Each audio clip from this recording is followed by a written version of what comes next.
I just want to talk about water for a second. I find it very interesting now that Bear Grylls and that other chap are promoting and selling all these filters for people to clean their water.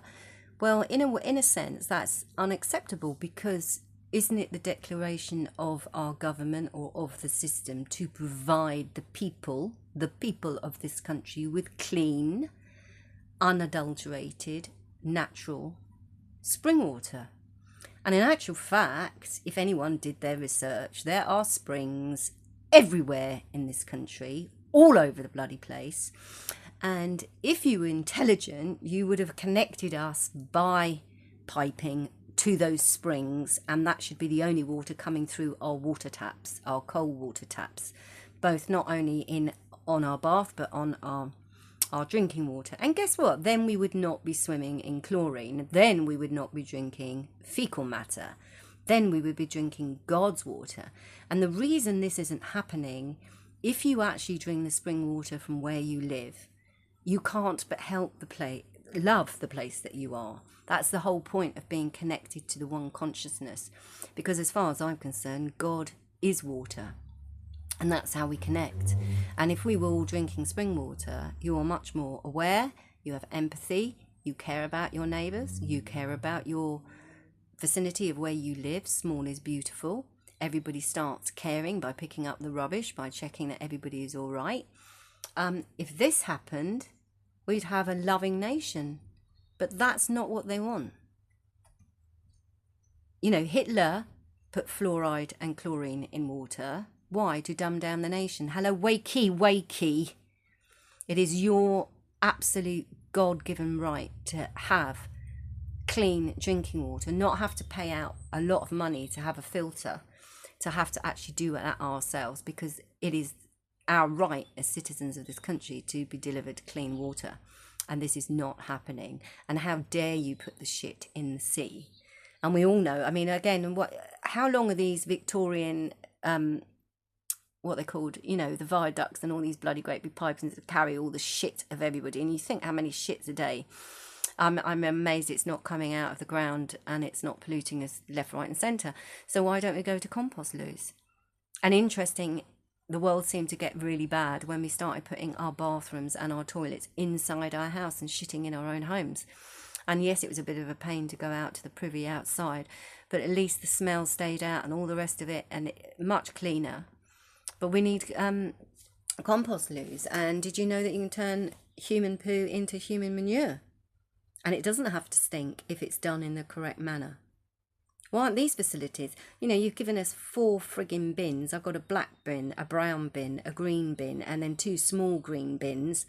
And when my recycling men come and pick it up, they chuck it all in the same van anyway. So what was the point of me separating anything? Absolutely ridiculous. You go to other countries where they have machines where you can put in glass bottles or cans and you actually get credits for that.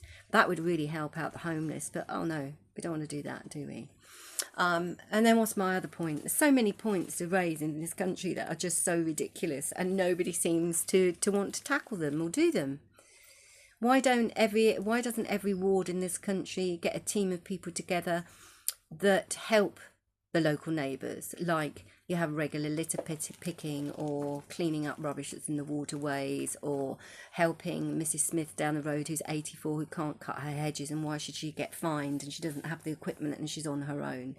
You know, whatever happened to love thy neighbour? Whatever happened to us as a nation?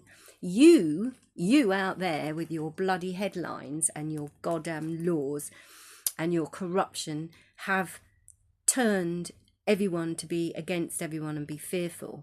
In my street, and I live in a big street, there's over 200 houses between 1 bedrooms and 2 and 3 bedrooms and whatever. There's several hundred, maybe 1,000 people that live down this road. And that's a lot of people. Even in my ward, that's a lot of people. If we just were more community led, there's lots of people that walk around with dogs. Why aren't they patrolling our estates and our wards? Yeah, because you won't see a policeman up here. Occasional ambulance, but you don't see any police really up here. And is there really much crime going on? And what do you consider a crime? Because all you seem to be caring about is getting people for parking in the wrong place, or speeding slightly on a bloody 20-mile-an-hour thing where there's nothing in the road anyway. I mean, that's ridiculous. I have no problem with 20-mile-an-hour limits outside schools and where there's parks and where there's lots of people. And why do we even need a zebra crossing? I find this really offends me, actually.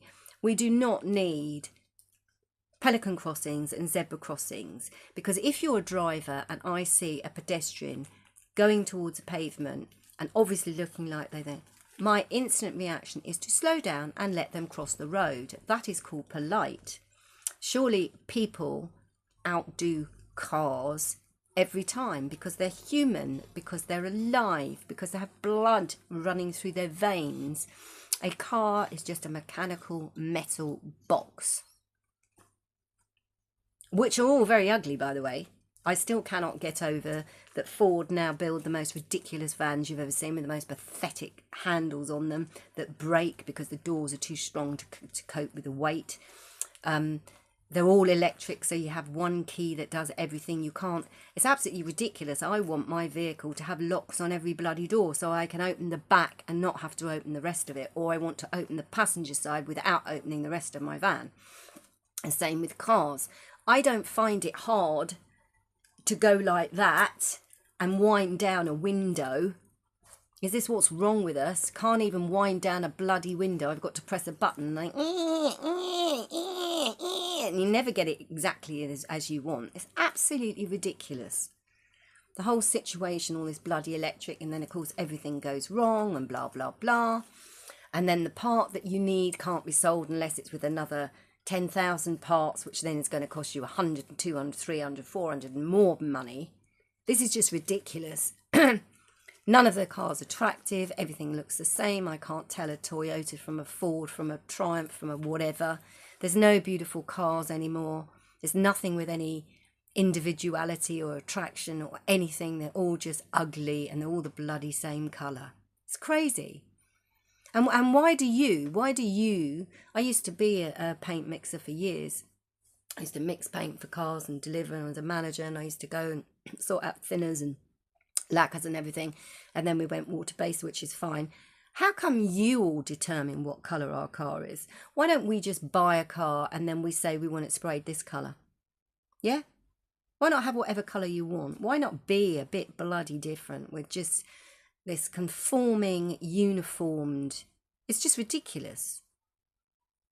All the clothes that you make in this country. No, we don't even make them anymore. No, we import everything from bloody China because it's cheap and it's shit. Everything's viscose, polyester, all unnatural fibres, making static. Did you know if you've got a bad back and you wear viscose knickers and a viscose shirt all day long, that's rubbing, causing electrical friction. And if you have anything that's misaligned or vulnerable, that can affect you immensely. You know, why aren't people using a chiropractor? You need to go to a chiropractor at least once a year. Everybody should go at least once a year, and I would say twice minimal, to see, because again, the human body is very, very clever. You fall over, you hurt yourself, you have a bit of a bruise, you have an ache for a while, and then it sort of disappears, and what happens? Your body addresses to compensate for that. And so many of my friends, I look at them and I can see they're walking lopsided, or their shoulders slightly high and it shouldn't be, or their neck's wrong, or their neck's out. And they don't, and you just put up with this, and then what happens? Another weakness starts in another part. Often if you have a thing up here on, say, your right shoulder, you'll then get a problem with your left knee, because again, the body's so clever, it's always trying to counterbalance. Whereas in the old days, we didn't need that, because why? Because we didn't wear shoes and we walked on ground. That's another thing. These people who run on bloody tarmac with their stinking... The other day, I walked down the road and there was some material been thrown down, and it looked like a couple of pairs of gloves. So I thought, I'll just put those on the corner of my step in case anyone thought. Anyway, I picked them up, and then this disgusting smell came over me, and I realised, no, it was somebody's disgusting nylon socks that had obviously been worn with disgusting plastic and you know, trainers, and the smell of feet was so and I thought, my God, your feet must have been so bad that you could smell them, that you actually had to take your socks off and then disgustingly just leave them outside someone's property. I mean, this is vile in itself. In the end, I had to put them in 2 bags and throw them in the bin. It was just too much. But it's like, that's why back in the day, if you want to make your body well, you want to run on uneven ground, preferably on grass, so you're not damaging anything. If you start running on that, your bones will actually, within themselves, fix themselves and put themselves back into place. It's very healthy. But no, we're going to run on tarmac and fuck our knees up and make our feet stink. I mean, what is wrong with us? I'm just done with it all. I've just spent 4 hours with British Gas over 2.5 days, many phone calls just to get what I needed in the first place, because nobody's listening, nobody's hearing. There's so many different ridiculous protocols and systems that you have to go through. If you phone anyone up, you have to listen to the most dreadful bloody music, very loud. It comes on, it gives you a massive shock because you weren't expecting it. Whereas other phone calls you make, luckily at least has the system that says you are 14th in the line. And when you're 14th in the line, you think, well, it's going to take a while before somebody's going to answer, but at least I can have my bath, or I can do a bit of gardening, or I can have a cup of tea, or I can go to the loo and not worry that somebody's going to answer the phone. And then you have to listen to this awful music, have to turn it on, and then it just becomes a deadened sound in the background, and then eventually somebody answers and you're not ready and you don't get to the phone in time and they cut you off. The whole system is set up to literally send us doolally. Well, just don't put up with it anymore. And as for, you know, I haven't had a TV license for, I'm just trying to remember, I haven't had a TV for 20 years at least, I think it is now. It's a very long time. I still get demands and I still get threats that we're going to come round and sort you out, because I don't watch the BBC, and you know why? Because you seem to employ more pedophiles than anybody else in the entire system of history TV, or the TV of just Rolf Harris. I mean, just if you just go through the numbers, it's absolutely horrendous, yeah. And then you're glad that we've all forgotten about that. We've all forgotten about Jimmy Savile. I'm telling you now, all kids knew Jimmy Savile wasn't right. Just look at him on top of the pops, he's leery, leching. It's absolutely disgusting. Why aren't these people checked? Why aren't their computers checked before you employ them by the BBC? Why don't you check them every year whether they're looking at frigging porn or not? Do you know that there is a child? I have it on every computer I've ever had. I have a child lock on there. I'm not a child, yeah, but I certainly don't want to be influxed with porn, and it's everywhere. It's in our children's programs. You know what you're feeding these generations now is just beyond the pale. Back in my day, we watched Little House on the Prairie, and we watched lovely thing, The Waltons, really nice things, moralistic TV shows that cared, which was about people, which about normal bloody people.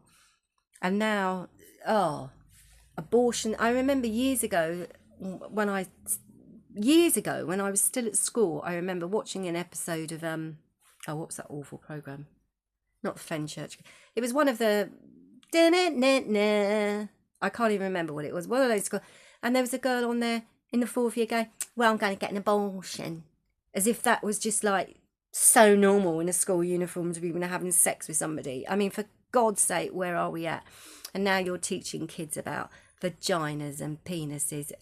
Please, nobody has the right to teach anybody about sex. And the reason is you don't need to be taught about sex, because all you needed to do is watch the birds and the bees. But the problem is now kids don't have animals. So many of them don't have pets. So many don't even know what nature is. They're terrified of birds, they're terrified of bees, they're terrified of frigging everything. But actually, if you were brought up on a homestead or a little farming thing, or, you know, with parents that had a garden, you would see nature do what it does. Yeah. When Johnny says to Mummy, how did you have me? What, you know, how did I get here?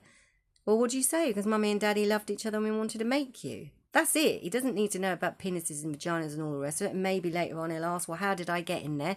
And maybe have another little conversation. But you do not need to have these bare, vile language teaching children about excuse me, anal sex is not a natural thing.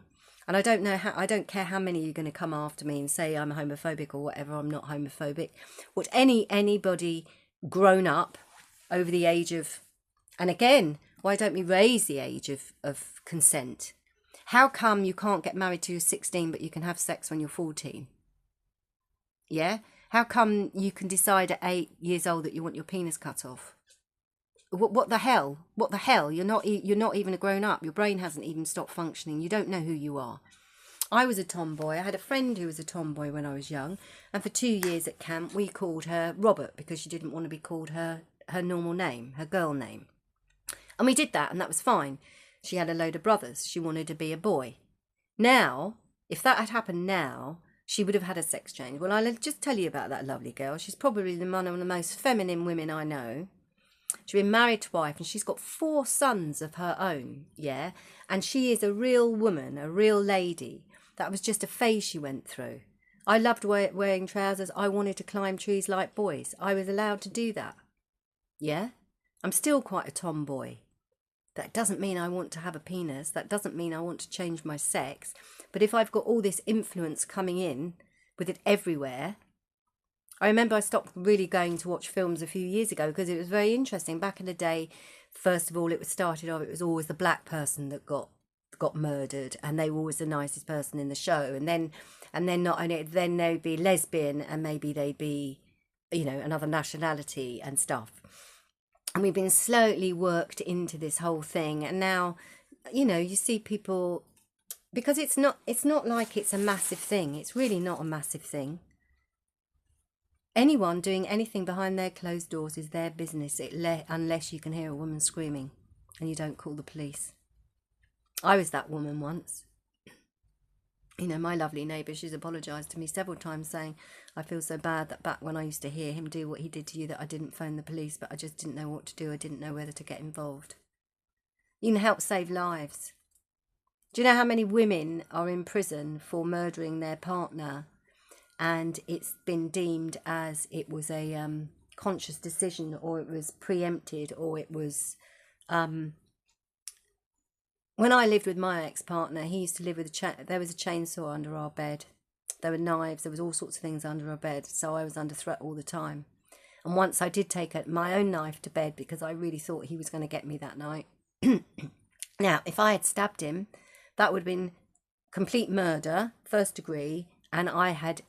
intention of doing that. No. Women do not have intention of killing their partner. They have intention of holding something that might rescue them from being killed. He practically strangled me to death. My heart stopped. All my blood vessels, I froze. I was unconscious for a very long time. And do you know that? Do you know that about strangulation? It's very interesting. If you strangle a girl long enough, she'll actually take on what's called the death mask. She'll actually go grey, she'll stop breathing, and she looks, as far as you are concerned, dead. And this is when men panic, so they stop then strangling her and then think, oh my God, I've got to get rid of the body, and what am I going to do, and oh my God, she's dead, and blah, blah, blah. And 9 times out of 10, in the middle of disposing of, cutting up or dismembering or taking her to what, she wakes up. And then what do? Now you've been caught in actually trying to cover up, and so then you actually kill her. Do you know how many times that happens? Well, maybe some people should look that up. And I'm sorry, it's not men's fault.